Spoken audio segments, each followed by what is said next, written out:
कि वे तीनों चारों मित्र मूर्ख है, तो उसने क्या सोल्यूशन निकाला? किसान ने उनसे कहा तुम चिंता मत करो। किसान ने क्या कहा कि तुम चिंता मत करो। किससे कहा? उन चार मूर्खों से कहा। मैं तुम्हारे चौथे साथी को अभी ढूंढता हूँ। उसने क्या कहा कि मैं तुम्हारे चौथे साथी जो गुम गया है, जिसे आप ढूंढ रहे हो, मैं उसे अभी ढूंढता हूँ। बस तुम पंक्ति बनाकर खड़े हो जाओ। पंक्ति मतलब कतार, कतार मतलब क्यू, मतलब एक लाइन में सीधे खड़े हो जाओ। मैं तुम्हारे चौथे मित्र को अभी ढूंढता हूँ, ऐसा उसने कहा। और उसके कहने पर वे चारों मूर्ख पंक्ति बनाकर खड़े भी हो गए। तुरंत क्या किए? चारों मूर्ख पंक्ति बनाकर खड़े हो गए, मतलब एक लाइन में, एक क्यू में खड़े हो गए। किसान ने गिनना शुरू किया। किसान ने क्या किया? गिनना शुरू किया। 1 2 3 4। तो उन्होंने गिना तो क्या आया? 4 आया।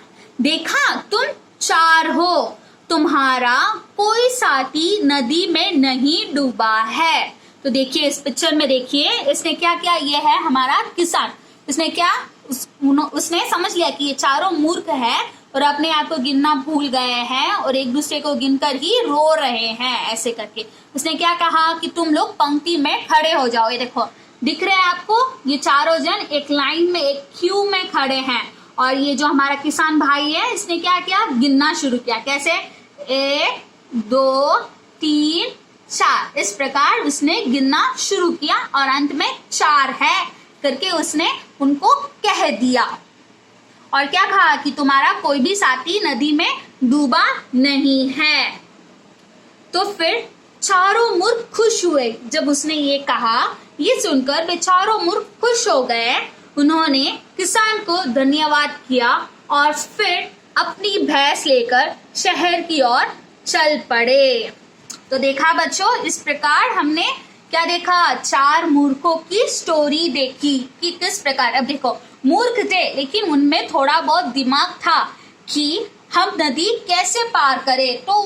तो उनके पास थोड़ा बहुत दिमाग था, लेकिन उन्हें अपना ब्रेन कहाँ यूज करना ये बराबर पता नहीं था। अब जैसे यहाँ पर वो गिन रहे थे 1 2 3, 3 गिनकर ही स्टॉप हो गया और ये व्यक्ति अपने आप को गिनना भूल गया। तो इनकी मूर्खता यहाँ पर दिखती है कि ये मूर्ख किस प्रकार ये मूर्ख है। ये इनकी मूर्खता हमें यहाँ पर दिखती है। तो इसके बाद अब हम बढ़ेंगे अभ्यास कार्य की ओर।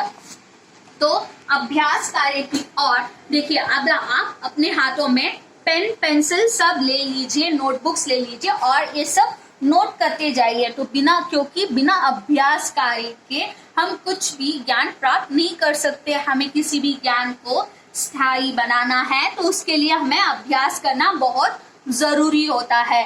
तो अब हम अभ्यास कार्य की ओर बढ़ते हैं। हमारे पाठ का नाम क्या था? 4 मूर्ख। ओके, अब हम अभ्यास कार्य में सबसे पहले हम शब्दार्थ की ओर बढ़ते हैं।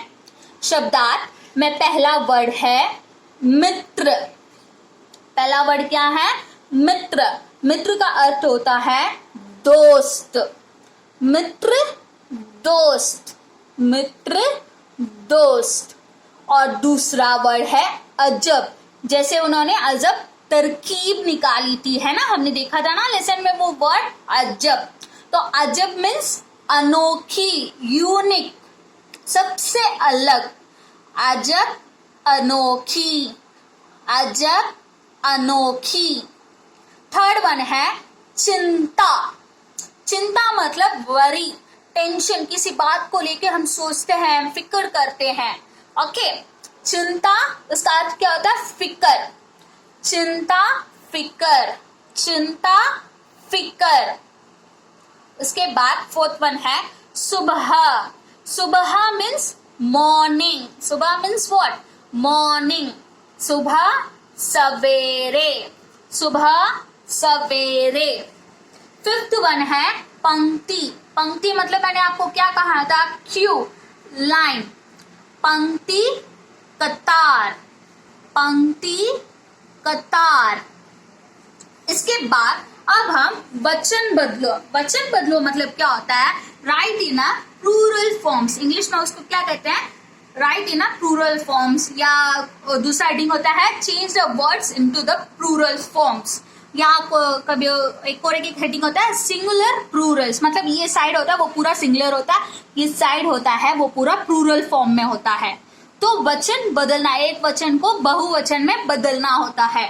तो फर्स्ट हमारा वर्ड है रोटी।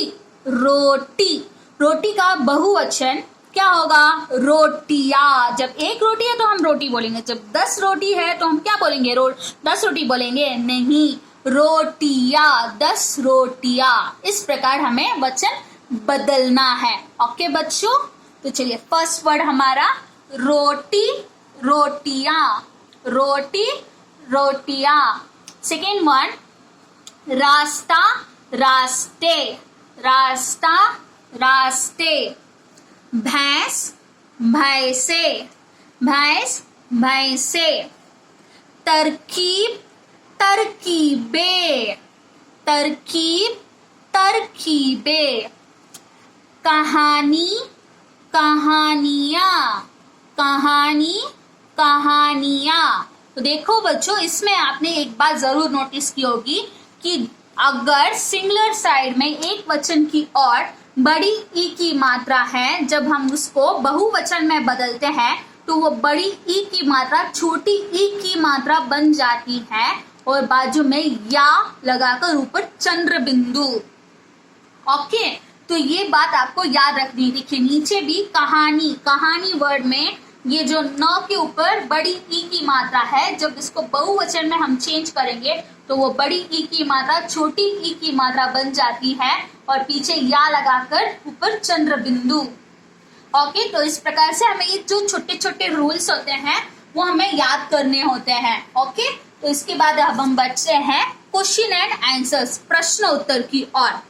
हमारा पहला प्रश्न है, 4 मूर्ख कहाँ रहते थे? तो वे 4 मूर्ख कहाँ रहते थे, याद करिए।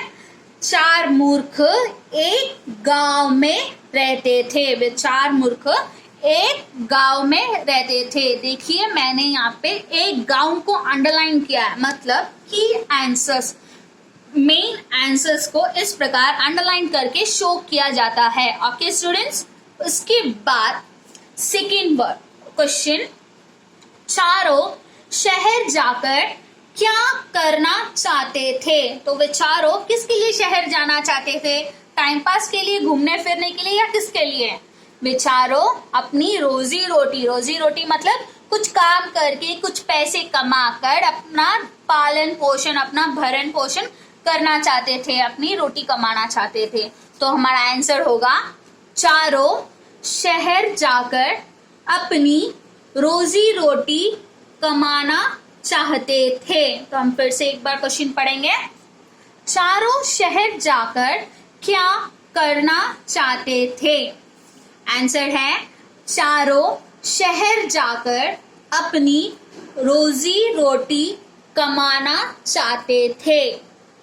उसके बाद थर्ड क्वेश्चन, उन्होंने किसान से क्या खरीदा? मतलब उन्होंने किसान से क्या खरीदा? आंसर है हमारा, उन्होंने किसान से भैंस खरीदी। उन्होंने क्या खरीदा था? भैंस खरीदी थी। किसके लिए खरीदी थी? ताकि वो शहर जाकर भैंस के दूध को बेचकर पैसे कमा सके, इसके लिए उन्होंने क्या खरीदा था? भैंस खरीदी थी। इसके बाद हमारा फोर्थ क्वेश्चन, 4 मूर्खों ने नदी को कैसे पार किया? ये हमारा बहुत ही इंटरेस्टिंग क्वेश्चन है और इसका आंसर भी बहुत ही इंटरेस्टिंग है। तो हमने देखा ही था कि किस प्रकार उन चारों ने नदी पार की थी। उत्तर है हमारा, नदी पार करने के लिए चारों ने एक अजब तरकीब सोची। मतलब नदी पार करने के लिए उन चारों ने क्या किया? एक अजब तरकीब, मतलब एक अनोखी, एक यूनिक आइडिया सोचा। उनमें से 2 मूर्खों ने भैंस के सींग पकड़ लिए तथा अन्य 2 मूर्खों ने भैंस की पूंछ को पकड़ लिया। क्या किया? जो 2 मूर्ख थे उन्होंने भैंस के सींग पकड़ लिए और जो अन्य 2 मूर्ख थे, अन्य 2 थे, उन्होंने क्या किया? भैंस की पूंछ पकड़ लिया। तो इस प्रकार चारों ने आसानी से नदी को पार किया। आसानी मतलब इस प्रकार एकदम इजी उन्होंने नदी को पार कर लिया। तो बच्चों, आज हमने 4 मूर्ख पाठ का अध्ययन किया और उसके अभ्यास कार्य को भी देखा। तो अगर आपको ये वीडियो अच्छी लगी हुई तो मैं फिर से आपसे कहना चाहूंगी कि आप इसको लाइक और सब्सक्राइब जरूर कीजिएगा। इसी प्रकार बहुत सारे एजुकेशन रिलेटेड वीडियोस हमारे चैनल पर अवेलेबल है। सारे क्लासेस के, सारे सब्जेक्ट्स के वीडियोस है। तो आप इसको सब्सक्राइब करेंगे तो खाली 4th स्टैंडर्ड ही नहीं बल्कि 5th standard, 10th standard up to 12th standard, first standard KG से लेकर अप टू 12th स्टैंडर्ड तक की एजुकेशनल रिलेटेड वीडियोस हमारे चैनल पर उपलब्ध है, अवेलेबल है। तो अगर आप इस चैनल को सब्सक्राइब करेंगे तो आपको आते ही न्यू वीडियो पोस्ट करते ही आपको फर्स्ट नोटिफिकेशन मिल जाएगा और इससे आप और भी ज्यादा ज्ञान प्राप्त कर सकते हैं, अपने नॉलेज को इम्प्रूव कर सकते हैं। तो जरूर आप इसको सब्सक्राइब कीजिएगा और इसी प्रकार अगर आपको ये वीडियो अच्छी लगी तो उसको लाइक, कमेंट और शेयर भी कर दीजिएगा ताकि हमें भी पता चले कि किस हद तक हम सक्सेसफुल हुए हैं। इसी प्रकार मैं अगले वीडियो में अगले पार्ट के साथ आपके सामने प्रस्तुत होती हूँ। तब तक के लिए धन्यवाद बच्चों।